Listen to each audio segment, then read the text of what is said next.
ग्राम रोजगार सहाय्यक यांच्या 3 प्रमुख मागण्यासाठी 1 एप्रिल 2026 पासून कामबंद आंदोलन सुरू आहे। त्याचाच एक भाग म्हणून 22 एप्रिल रोजी पूर्णा पंचायत समिती कार्यालयासमोर एक दिवसीय धरणे आंदोलन करण्यात आले। या आंदोलनात परभणी जिल्हाध्यक्ष यांनी भेट दिली। या आंदोलनात अध्यक्ष शेख जानिमिया, राजाभाऊ कुर्रे, अनुरुद्ध कराळे, बळीराम डुबे, चांदू आडवाल, अच्युत भुसारे, प्रभाकर खुने, मारुतराव मोहिते, मारुती दाभाडे, भगवान भोळे, उद्धव कदम, दौलत देवकते, तुळशीराम जाधव, राम गाडे, नामदेव भोसले, दत्ता दुधाटे, गणपती शेळके, ज्ञानेश्वर जाधव, बाळासाहेब शिंदे, सटवाजी भोसले, नामदेव शिंदे, विलास सावंत, सुनील हातीआंबेरे, रुपेश धुमाळे, अच्युत बोबडे, गौतम वाटोडे, ज्ञानेश्वर नवघरे, नवनाथ स्वामी, गणेश गायगोदने, कुंडलिक इंगोले, पिराजी काळबांडे, आनंद काळबांडे, अंगद बोकारे आदीसह पूर्णा तालुक्यातील ग्रामसेवक सहाय्यकांनी मोठ्या संख्येने आपली उपस्थिती दर्शवली होती। मी ग्राम रोजगार सहाय्यक शेख जानिमिया अलाउद्दीन पूर्ण ग्राम रोजगार सहाय्यक संघटना तालुका अध्यक्ष। आज या ठिकाणी आम्ही शासन दरबारी एक दिवसीय धरणे आंदोलन ठेवलेलं आहे। धरणे आंदोलनाचा विषय असा आहे की आम्ही ग्राम पातळीवर काम करणारे ग्राम रोजगार सहाय्यक आहोत। ग्राम पातळीवर जी कामं होतात, शेतकऱ्यांची कामं असतील किंवा वंचित घटकांची कामं असतील, त्या लोकांपर्यंत योजना पोहोचविणे आणि कामं करून घेणे, ही सर्व कामे आम्ही ग्राम पातळीवर आतापर्यंत 18 वर्षापासून करत आलेलो आहोत। परंतु शासनाने आमची अवस्था अशी केलेली आहे की धोबी का कुत्ता घर का ना घाटका, अशा परिस्थितीत आमचं जीवन शासनाने करून ठेवलेलं आहे। आम्ही 18 वर्षापासून या ठिकाणी काम करत आहोत, परंतु तुटपुंज्या मानधनावर आतापर्यंत जी शासनाने टक्केवारी दिली, ती तुटपुंजी टक्केवारी देऊन शासनाने आतापर्यंत आम्हाला प्रतारित केलेलं आहे। परंतु हे काम करत असताना आम्ही धरणे आंदोलने करीत असताना तत्कालीन मुख्यमंत्री श्री एकनाथरावजी शिंदे सर यांनी आमच्या बाबतीत एक GR काढलेला होता की तुम्हाला 8,000 रुपये फिक्स मानधन आणि 2,000 रुपये प्रवास भत्ता देऊ। ते GR शासन निर्णय होऊन जवळपास 2 वर्षे झाली। त्या शासन निर्णयाची आतापर्यंत शासनाने दखल घेतलेली नाही किंवा अंमलबजावणी केलेली नाही। आज आमच्या सर्व रोजगार सहाय्यकांवर उपासमारीची वेळ आहे। शासन थोडाही आमचा विचार करत नाही। आम्हाला आतापर्यंत कमी पैशामध्ये राबवून घेतलं, गध्यासारखं राबवून घेतलं आणि हाकालून दिल्यासारखी आमची गत केली।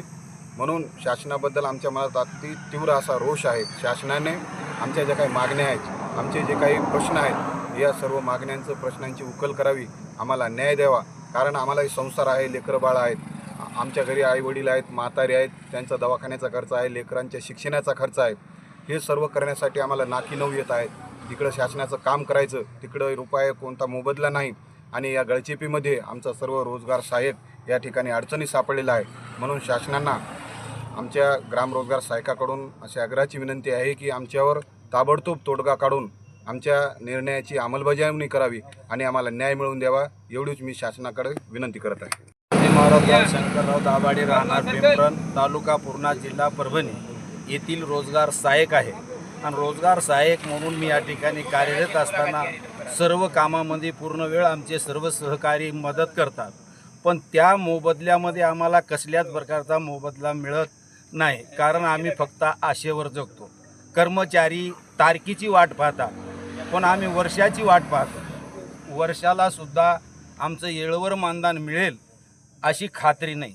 कालचा शिमग्याचा सण झाला, पाडव्याचा सण झाला, रमजान ते काय म्हणतात ईद झाली, अनेक भीमजयंती या ठिकाणी झालेले आहेत, पण कसल्याच प्रकारचं मानधन आम्ही करायचं काय, आमचे सण साजरे करावं कसं, ह्याच्यावर जरासा तोडगा शासनानं काढावं अशी आमची त्यांना विनंती आहे। कारण 1.5 वर्ष 2 वर्षाच्या कार्यकाळात शिंदे सरांना आमचं मानधन त्या ठिकाणी कबूल केलं, पण डबल मुख्यमंत्री झाले, पण त्यांना आमचं मानधन तर दिलंच नाही, पण आमच्यावर सुरी फिरवायचं मात्र काम त्याने या ठिकाणी केलेलं आहे। तर हे बोलत असताना बेंबीच्या देठापासून आमचं अंतकरण गहिवरून येत आहे।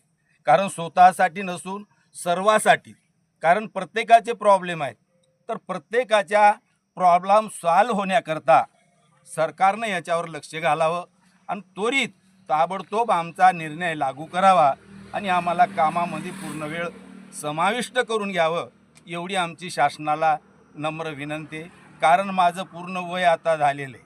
शेवटच्या टोकाला तरी एक ठोकळा मी पहिल्या बारीला बोललो, माझ्या हक्काचा, माझ्या मानधनाचा, माझ्या काष्टाचा, हेच त्यानं द्यावून इथं उपकृत करावं। त्याच्या उपकार नको, त्याचं कसल्याच प्रकारचं आमच्यावर आसान नको, जे आमचं आहे ते त्याला काही अडचण नाही. बरं, सगळं तयार झालेलं आहे, तयार शिजून बसलेले, फक्त पात्रात वाढायची बाकी आहे. तर तेवढं मेहरबानी करून फडणवीस साहेबांना त्यांना आमची हात जोडून विनंती आहे, कारण त्याच्यापेक्षा 2-4 वर्षांमुळे वय जास्त आहे, लहान जरी असतील पदानं मोठे आहेत, म्हणून त्यानं उदार अंतकरणानं आमचं एवढं सर्वाचं काम करावं आणि आम्हाला या ठिकाणी न्याय द्यावा, एवढंच माझे या ठिकाणी बोलणं आहे. सर्व महाराष्ट्राच्या वतीनं मी पुन्हा एकदा शासनाला नम्र विनंती करील, कारण हे आमचं लेकरूसुद्धा उन्हातानामध्ये काम करतं आहे, तर याचासुद्धा शासनाने विचार करावा आणि यायलासुद्धा त्या ठिकाणी समाविष्ट तर आहेतच, पण करून यावं एवढीच आमची पुन्हा पुन्हा विनंती आहे. ग्रामरोजगार सहाय्यक 1 एप्रिल 2026 पासून आज जवळपास 22वा दिवस आहे आज आमच्या कामबंद आंदोलनाचा. 22 दिवसापासून या महाराष्ट्रामध्ये ग्रामरोजगार सहाय्यकाचं कामबंद आंदोलन चालू आहे. या कामबंद आंदोलनाच्या प्रमुख 3 मागण्या आहेत की ग्रामरोजगार सहाय्यकांना तत्कालीन मुख्यमंत्री एकनाथजी शिंदे आणि आत्ताचे उपमुख्यमंत्री एकनाथजी शिंदे यांनी 3 ऑक्टोबर 2024मध्ये GR लागू केला आहे. 8,000 रुपये ग्रामरोजगार सेवकांना मानधन देणे आणि 2,000 रुपये TA DA डाटा यासाठी 2,000 रुपये असे मिळून 10,000 रुपयाचा तो 3 ऑक्टोबर 2024चा GR आज 18 महिने झाले या महाराष्ट्रामध्ये. आत्ता देवेंद्र फडणवीस मुख्यमंत्री आहेत आणि त्यावेळेस एकनाथजी शिंदे साहेब मुख्यमंत्री होते. त्यांच्या काळात हा GR लागू झाला होता. आज 18 महिन्यापासून ह्या GRची अंमलबजावणी नाही. त्यानंतर ग्रामरोजगार सेवकांना येणारं जे मानधन आहे ते मानधन DBTद्वारे आमच्या वैयक्तिक खात्यावर त्यावेळेस म्हणले होते. मुंबईला त्यांनी मोठा ग्रामरोजगार सेवकाच्या इलेक्शनच्या अगोदर, या महाराष्ट्राचं विधानसभेचं इलेक्शन होतं, त्या इलेक्शनच्या अगोदर आम्हाला बोलावून आमचा GR दाखवला, GR लागू केला म्हणले आणि आम्हाला DBTद्वारे मानधन देऊ म्हणले आणि आम्हाला अर्धवेळ दर्जा आहे तो पूर्ण वेळ दर्जा करू, अशा 3 प्रमुख मागण्या त्यांनी त्यावेळेस मान्य केल्या. आज 18 महिने उलटून ह्या GRची अंमलबजावणी नाही. आम्ही ग्रामरोजगार सेवकांना काय करायचं? आज तुमची 1 महिन्याची पगार नाही झाली या शासनाच्या कर्मचाऱ्याची, त्याची अहवेलना होती. आज त्यांनी संप पुकारला त्यांचा कोणता आयोग लागू करा म्हणून, आणि आमची 18 महिन्यापासून जवळपास 17-18 वर्षापासून या रोजगार सहाय्यकांची हेळसांड झाली. आज आमचे बरेचसे रोजगार सेवक गेजबार व्हायलेत. एक आशा धरून बसले होते की आम्ही परमनंट होऊ, आम्हाला कर्मचारी परमनंट दर्जा मिळेल. ते तर सोडून ते आमचं मानधन वैयक्तिक खात्यावर आज मिळत नाही. ही सगळ्यात मोठी शोकांतिका आहे.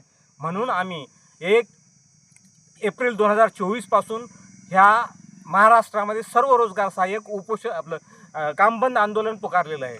आणि हे कामबंद आंदोलन जोपर्यंत हे महाराष्ट्र शासन 3 ऑक्टोबर 2024चा GR लागू करत नाही, त्यानंतर आमचं वैयक्तिक खात्यावर मानधन मिळत नाही, आम्हाला पूर्णवेळ दर्जा मिळत नाही, ह्या प्रमुख ज्या 3 मागण्या आहेत ह्या आमच्या मिळणार नाहीत, तोपर्यंत आमचं कामबंद आंदोलन हे सुरूच राहील.